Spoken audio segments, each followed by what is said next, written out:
We love showing you the weird and wonderful homes that people create for themselves.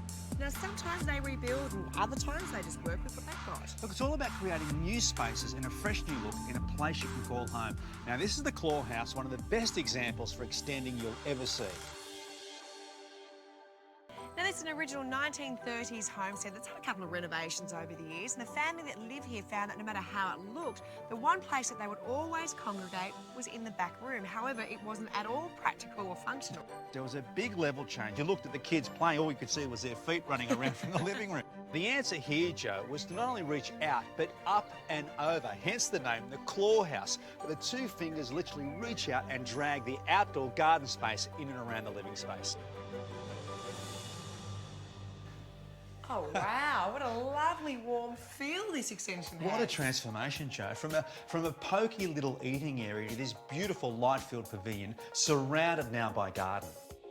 I mean, it's not a huge space, but it sure does feel bigger than it is. Look, that's the point, Joe. They didn't need more space, just better connected space. And the dark lining of the steel is a perfect frame for that greenery on the outside.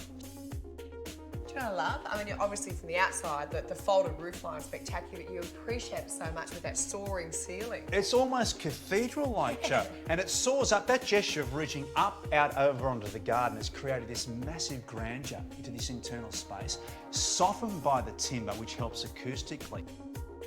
Now, obviously that's north facing, and I said they've got big 1 metre deep eaves, and that allows all the sun to come in winter, but in summer when you need a bit more protection, that provides it. We now have this light-filled courtyard, beautifully connected back to the pavilion.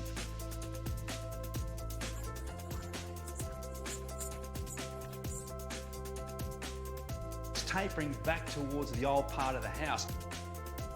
Now, this is all reconstituted stone, Joe. It looks the same as cast in situ concrete, but a lot more economical. Do love the fact that in part of the new extension you've now got these bifold windows that you can open so you can have an outdoor breakfast bar. On this side, Joe, behind this MDF cupboard is a little study nook for the kids. The stone bench top actually goes up and wraps around this cabinetry. Well, Pete, as we know, with great design, inspiration comes from everywhere. And part of it came from this 1930s poster, which is the same age as the original house. It's actually the colours that have the biggest impact. Yeah, the striking yellow and red have been used as the accents and the highlights in the new edition, which is also a nod back to the original LED lighting you find in these old houses. Yeah, and you talk of accents, they've actually continued that all throughout the entire home, the old and the new bit. I mean, you can see it in the stools, under the bench, and on cushions, even in the ceiling and the toilet. I suppose the lesson here, Joe, is it took a creative architect to come up with a gesture of the claw, but he allowed his clients some input. Well, as we know, the very best design comes from great collaboration.